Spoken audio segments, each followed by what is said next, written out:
अस्सलाम वालेकुम। मेरा नाम है डॉक्टर जहांगीर यासर और आज हम जिस टॉपिक के ऊपर बात करने लगे हैं वो है डर, खौफ, मौत का खौफ, बेचैनी, घबराहट और वहम।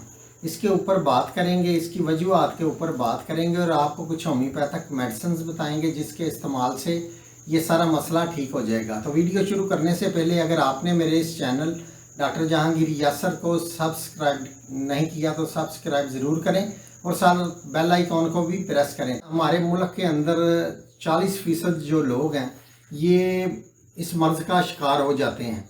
किसी गैर मामूली वाक़या या किसी डर या किसी खौफ का जहन के अंदर बैठने की वजह से उनके अंदर घबराहट, डर, खौफ और बेचैनी उनके अंदर बढ़ जाती है। और ऐसा जो मरीज़ है ये पैनिक बहुत जल्द हो जाता है, इसको बहुत जल्द गुस्सा आता है और ये वहम भी करना शुरू कर देता है और हर चीज़ को ये नेगेटिव नज़रिए से लेते हैं।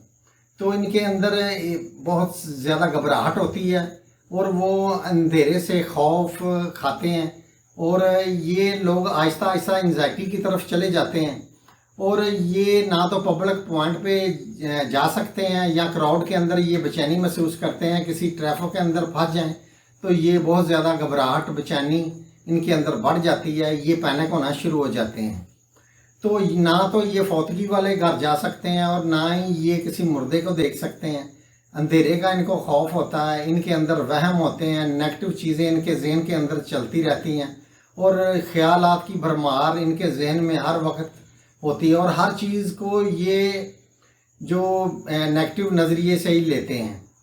तो ये सारी चीज़ें जो हैं ये जिगर, मैदा और ये इस किस्म के जिन लोगों को मर्ज़ होते हैं या जिनको कोई सदमा होता है या जिन लोगों को ने कोई ज़िंदगी में कोई ऐसा हादसा होता है या वो बचपन में डर जाते हैं, तो ऐसे लोगों के अंदर ये मसला होने के चांसेस होते हैं।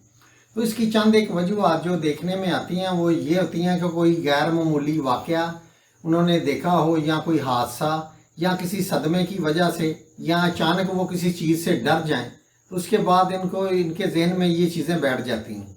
और एंटीबायोटिक मेडिसिन का ज़्यादा इस्तेमाल करने की वजह से भी ये मसला हो जाता है। लंबा अरसा बीमार रहने की वजह से, एच पीलोरी बैक्टीरिया की वजह से भी ये मसला हो जाता है। बार बार नाकामियों की वजह से, एहसास कमतरी की वजह से भी ये मसला होने के चांसेस होते हैं। और इसके अलावा एच पीलोरी का जिनको मसला होता है, एच पीलोरी बैक्टीरिया जिनके स्टमक के अंदर होता है, ऐसे लोगों के अंदर भी ये डर, खौफ, बेचैनी, घबराहट और वहम होने के चांसेस होते हैं। तो ये मुकम्मल तौर पे जहनी मरीज़ बन जाते हैं। तो ये इसकी चंद एक अलामत और वजूहात मैंने आपके साथ शेयर की हैं। अब चलते हैं इसके इलाज की तरफ। तो इसके इलाज में बहुत सारी मेडिसिन है इसके लिए, जैसे इसके अंदर बेलाडोना भी इसके अंदर है, डाइस्कोरिया है, इसके अंदर जो इस्तेमाल होती हैं वो एकोनाइट है, अर्जेंटम नाइट्रिकम है। तो ये काफ़ी और भी इसकी जो मेडिसिन है, तो जो मरीज़ की अलामत के अकॉर्डिंग जो है वो मेडिसिन वो लिखी जाती है। तो अगर आपको भी ऐसा कोई मसला है, ऐसा कोई इशू है, तो वीडियो के ऊपर मैंने अपना नंबर दे दिया है, तो आप किसी वक्त भी मुझे कॉल करके अपना सारा मसला मेरे साथ डिस्कस करें ताकि आपकी एज के अकॉर्डिंग, आपके जो मर्ज़ की अकॉर्डिंग, मर्ज़ पुराना है, नया है या मुज़म्मन है, जो भी है उसी हिसाब से फिर मैं जो आपको मेडिसिन है वो बेहतर बताऊँ और आपका जो मसला है ये हल हो जाए।